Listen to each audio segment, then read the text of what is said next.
India is putting a tremendous squeeze on Pakistan through Afghanistan. And that's coming out pretty loud and clear of late. Uh, it's a nice game plan. And how did it unfold? That's the first thing. So, I didn't pay much attention to this whole story till I saw this headline in South China Morning Post, which says India seeks to boost ties with Afghanistan. Is it a move to sideline Pakistan? I said, यार ये तो हमने miss ही कर दिया. So let me go into it. I saw the details and then I said, yeah, this is worth talking and worth discussing. And this is something which will develop, and that mandala theory, the enemy of your enemy is your friend. In any case, Afghans are friends of ours for a long time. So, this gentleman, Ikramuddin Kamil, he is the new Taliban consul appointed and put in Bombay. Why Bombay, I don't know. It should have been Delhi, but he's in Bombay.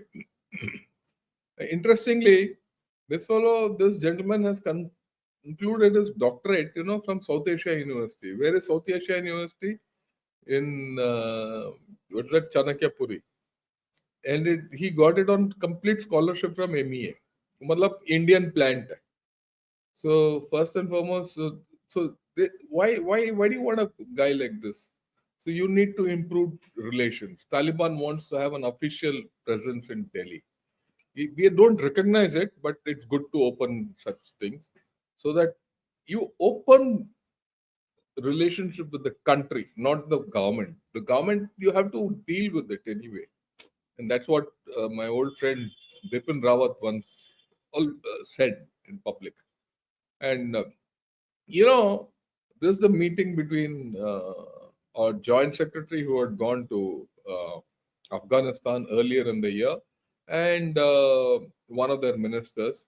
Uh, he's this happened 4th to 5th November as it's come out, right?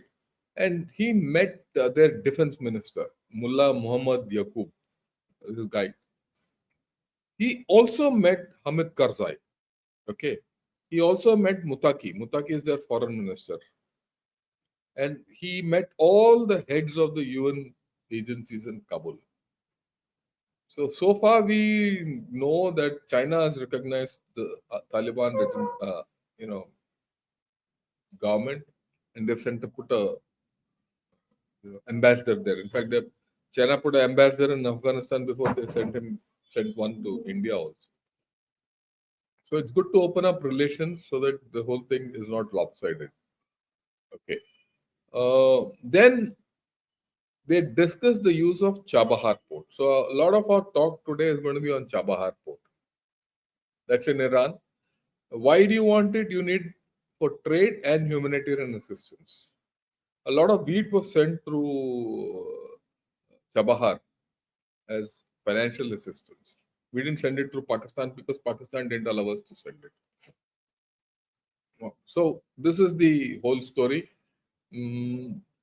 Now, Chabahar port to Zahedan. Right, 1 minute.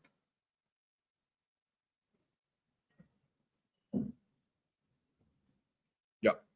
So this is Chabahar port, as you can see. From here to Zahedan, there's about 1,300 kilometers, and this trade corridor is coming up. Then Zahedan to Zaranj, right? Uh, it's about just 200 kilometers. This road is partially completed. Zaranj to Delaram. This is another 200 kilometers which has been completed. Earlier, there was only a dirt track out there. This was completed by our people, Gref, border roads, the combination. In fact, a good friend of mine went and constructed it. So, right. So, this road has to be actualized. The moment you actualize it, you bypass Pakistan. Right. We'll talk of Chabahar port also a little more. Now, have a look at this map a little closely so that, yeah. So I put Herat, Dalaram, all this. We'll see the connect.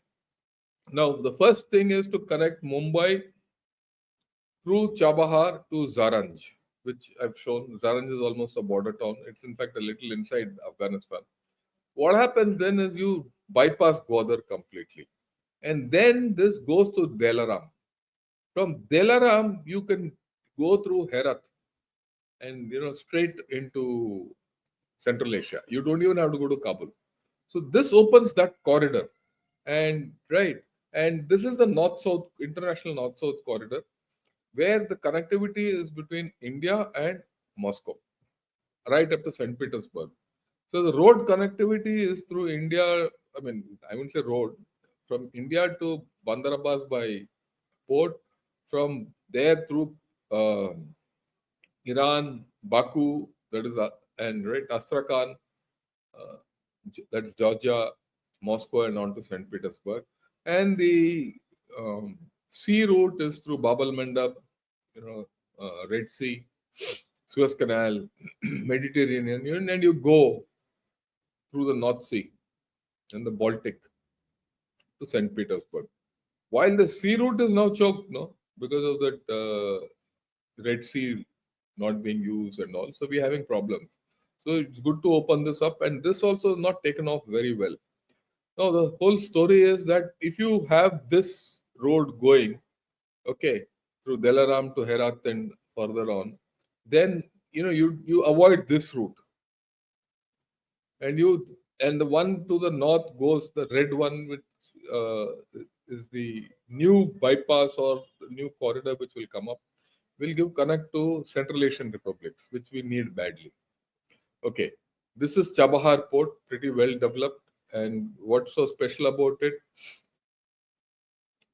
Afghanistan's Deputy Prime Minister Mullah Abdul Baradar, he visited Chabahar early in this month. So he's been explained, their foreign minister has been explained, their defense minister has been explained, okay, bhai, idhar se aa jao. Okay. Now, Taliban also want stronger ties with India. Okay. They want more visas for Afghan businessmen to come to India. And we've also deployed a technical team in Afghanistan to get involved in the humanitarian work and things like that. So there is both ways, there's a requirement. But in between, Pakistan is the kebab mein haddi. So we have to remove that kebab mein haddi. Okay. This is a picture of Chabahar port from another direction. Okay. So let me show my face again. Now we have a 10-year agreement with India and Iran to develop Chabahar port. Now you understand this. The Iran also has an interest in that route through Zahedan, Zaranj, Delaram, because from there they open up. They also don't want to, they have these problems with Pakistan in Balochistan, in the Sistan Balochistan area. Terrorists from there come here, from here go there. And they want to get into Afghanistan because the southern part of Afghanistan has a lot of Baloch areas. So they're also interested in this whole story. So what does it tell you? You're also interested in this whole story. So you can't do without Iran. A lot of people saying, "Oh, Iran ko ye kar do, wo kar do." No, no, no, no. I mean, we should look to our interests. What are our interests? Control Afghanistan. Okay, right. This is the Gwadar port, right? And just to put it in picture, this is the Chabahar, and this is Gwadar. That's the closeness. Now, India has now taken an assertive position. It's no more okay, bhai, dekhi jayegi and all. We're going ahead so that Afghanistan's reliance on Gwadar is reduced. And Chabahar is a place where Afghanistan, Iran, and India all are interests intersect. So we need to develop this more. Okay, the whole story, and we are doing it. That's a good thing. What is our concern? In Afghanistan should not be the base for terror. You remember when Afghanistan was vacated by USA, we all thought, oh, people from there will come to Kashmir. Yeah, well, so far it has not happened. The TTP is happily screwing Pakistan. We are happy with that.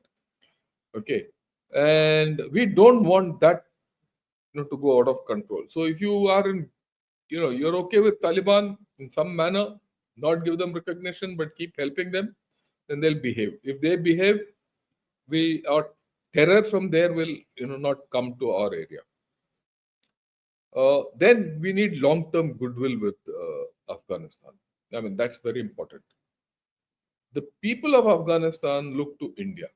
I mean, I don't know if you know, the Afghanistan cricket team is based in Delhi. We also sent wheat through Chabahar. I told you earlier also. Okay, and we gave them about 3 billion aid, $3 billion development and aid to Kabul. And there's a mutual outreach. They also want to come here. We also want to go there. Or, you know, okay. Now, what about Pakistan-Taliban relations in this whole story? They're deteriorating, so we should take advantage of it. They have, we all know they've got terrific security and political differences. They don't see eye to eye at all. And Taliban is keen to reduce dependence on Pakistan. Even yesterday, I think 6 people have been knocked off, and that they've been knocked off by TTP. TTP is being held by Taliban, and Taliban is trying to sort out Pakistan. Oh, Islamabad keeps saying, "Oh, there's cross-border terror from Afghanistan." अब बोल लो. जब हमने बोला था, we said cross-border terror from Pakistan. They didn't listen. Now they're saying cross-border terror from Afghanistan. Let them jello it. Pakistan has imposed severe trade restrictions on Afghanistan. That's going to hit them badly. And if you remember last year, about 5 lakh undocumented Afghan refugees have been sent back to Afghanistan from Pakistan, from as deep as Karachi. And people who have never been to Afghanistan have been sent back. And that's earned a lot of bad will for Pakistan. Pakistan को क्या फर्क पड़ता है goodwill or bad will? But then that's the way it is. Now, what about Trump 2 effect? That's also playing in. Mr. Trump is going to be transactional. It doesn't matter. His interest he'll take care. ऐसे बोलता रहता है ना, ऐसे. So, and India's ties with Afghanistan and Iran serve US purposes. It also marginalizes Chinese influence. If you remember, day before yesterday, Mr. Elon Musk, he had a 1 hour talk with the Iranian ambassador to UN or US in USA.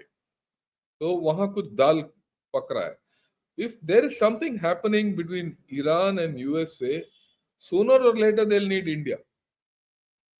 And we need Iran. And we need Afghanistan. Why? Sort out Pakistan. Let's be very clear.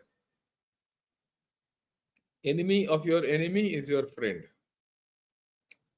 So, and of course, it also marginalizes Chinese interests. If you have a presence there, China will have to take a back seat. I wouldn't say back seat, but remember, so far, everyone said when people left Afghanistan, China will come, they'll take minerals, all pie in the sky. कुछ नहीं हुआ अभी तक. Not a single rock has gone out of Afghanistan. And the Taliban have been very smart. They have not allowed anyone to take anything from there. They're not fools. And it puts Pakistan completely on the back foot. Their Durand line politics is killing them. And of course, it opens our route to Central Asia. I showed it. What about Pakistan-China relationship? This is the interesting part, which I spoke yesterday with General Hasnain also. Now, we all know China is very concerned about their safety of their nationals working on CPC or otherwise Confucius centers and all that. A lot of people have been knocked off, and it has started affecting their bilateral ties. Now, what China has proposed is that they want a joint security mechanism with Pakistan. This is what the South China Morning Post article says. What is the security mechanism? China wants to deploy its troops, and Pakistanis are not comfortable with this suggestion. मेरे मानो पाकिस्तान को पैसा दो, tell यार China वाले को आने दो इधर. चाइना वाला आके वो डिप्लॉय करेगा, टीप टीप ठोकेगा, सब फिट हो जाएगा. everyone's, China's capability will be opened out. So there are a lot of issues in this whole story, which is no wonder South China Morning Post carries a story. This thing didn't, all these angles didn't come out in our newspapers, but it has come out there. And they're worried. They're very clearly worried. India having good relations with Afghanistan, Pakistan is worried, China is worried. USA will be happy, Iran will be happy, Russia will be happy. Okay, because Russia has a lot of interests. Just remember, north of Afghanistan is those 5 Central Asian republics, and where Russia has got immense stakes. They don't want those states to be, destabilized. If destabilization happens in Central Asian Republic, their Ukraine war will get affected. So there are a lot of linkages as you keep going up. Right. So these are the issues which I thought I'll discuss about the Afghan story. Okay. Any questions? We'll take it on at